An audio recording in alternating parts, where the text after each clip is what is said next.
Sadness, frustration, and pride. What Maui Mayor Richard Bisson says he's feeling on a daily basis. Howard Dashevsky is joining us from Maui. Howard, you say the mayor says there is no time for exhaustion. Yeah, absolutely not, Bridget. You're right about that. These folks are working so hard, and he says someday they'll all take a pause, but that day is not here. Of course, we've seen the mayor at all the press conferences with the governor and all the other officials. Today, I had a chance to go one-on-one with him and get a little bit of time and some of his deeper thoughts. And I started by asking him if this incident, this disaster that started a week ago today, has even begun to sink in. No. I think many of us feel so fortunate for those that we have been able to reunite with their families. Can't imagine the ones that are still looking for family. That's really our main focus right now. So we won't relax until we have gotten everybody at least some closure. That's our main focus. Mayor Bisson also spoke about the immediate reaction to the fires, not by the government, but by private citizens. I couldn't be prouder. You know, when we talk about, we can talk about the broader group volunteering, but what I'm looking at are our own county workers, especially our firefighters. I think the report is, 25 of our firefighters lost their own homes in the fire, and they continued, the fight. But for all the good, the mayor also recognizes there is great frustration that the government could not meet the moment for everybody. The first frustration is having to close the road.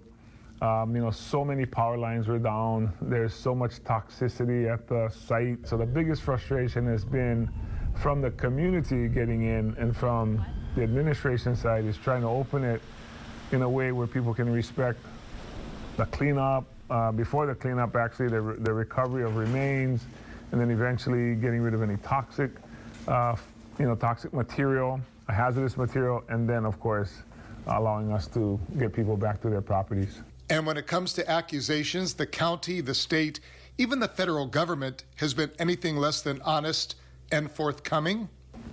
I understand people are frustrated. I understand people try to sensationalize this tragedy. I understand that there are opportunists who try to use this as a platform to speak out about something that might be frustrating them. The part I do think people are talking about is that they weren't getting communication. We were putting it out, but it wasn't being received. And clearly we understand there was no power, there was no transmission, there was no internet, there was no emails. Should we have gone out with megaphones and trucks and advised people, looking back on it now, maybe that would have worked. Finally, on the future of Lahaina, long after his term as mayor is over. I see opportunity, I see hope, I see a new, reinvigorated town.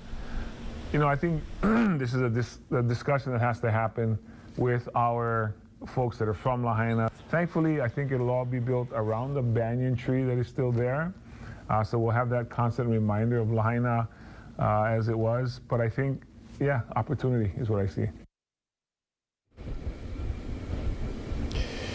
And again, about that banyan tree, Bridget, he says an arborist told him recently that there are still signs of life because the tree for now is still producing sap. Of course, the hope is that that tree will still remain a symbol of hope, not only today and tomorrow, but months, perhaps years ahead. And one more note, we're here at the Ma'alaya checkpoint. This is where people can start coming in. Again, 6 o'clock. We've seen officers here turn around car after car. They're trying to jump the gun. Please wait until 6. They're asking people, make a U-turn, hang out for an hour, and then come back. We'll hopefully be talking to some of those people who will be entering this checkpoint for the first time.